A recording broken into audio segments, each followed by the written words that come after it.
শুনে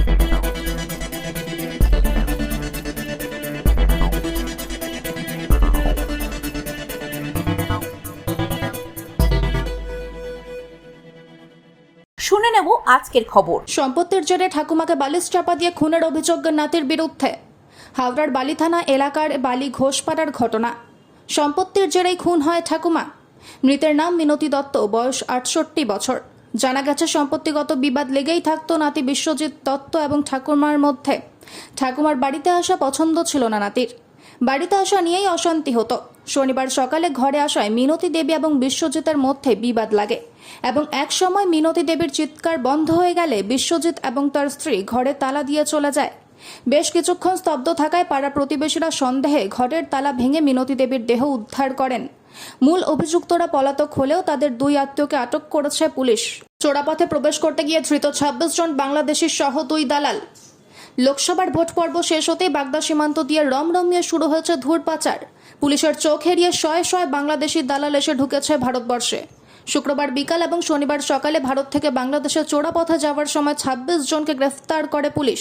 সাথে গ্রেফতার হয় ভারতীয় 2 দালাল। ধৃতের মধ্যে রয়েছে একাধিক মহিলা যারা ভারতে পরিচারিকা এবং পুরুষেরা দিন মজুরের কাজ করছিল। ধৃতদের আজকে বনগাঁ মহকুমা আদালতে পাঠিয়েছে পুলিশ। প্রত্যেককে 14 দিনের জেল হেফাজতে রাখার নির্দেশ দিয়েছে আদালত। প্রাক্তন কাউন্সিলর বাড়িতে হামলা, অভিযুক্ত তৃণমূল।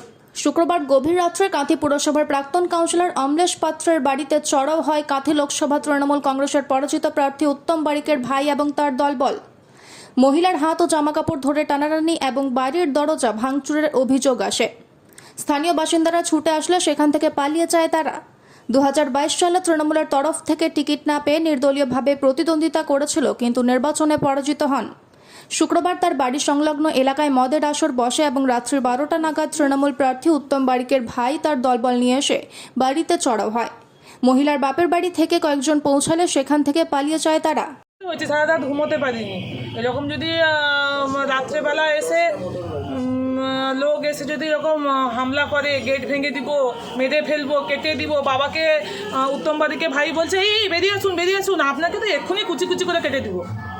মানে যেই পার্টির জন্য বাবা আগে, আমার শ্বশুরমশাই আগে এই ওয়ার্ডেরই 5 বছর কাউন্সিলর ছিলেন টিএমসি দল থেকে। এবার যেই পার্টির জন্য এতদিন এই মানুষটা করে এলো, আজকে সেই পার্টির লোকজন এসেই তাকে বলছে মেরে ফেলবো। মানে তৃণমূল ছেড়ে দেওয়ার জন্য তৃণমূল ভাই আপনার বিজেপি করে, সেই কারণে সেটাই তো ওনারা বলতে পারবে। তৃণমূল রাজনীতি না করার জন্য বা ধারণা কি মনে হচ্ছে? ধারণা তো আমার দাদা যেহেতু বিজেপি করে, ওই জন্য আক্রোশটা বেশি আমার উপরে এই মুহূর্তে, আমার উপরেই বেশি।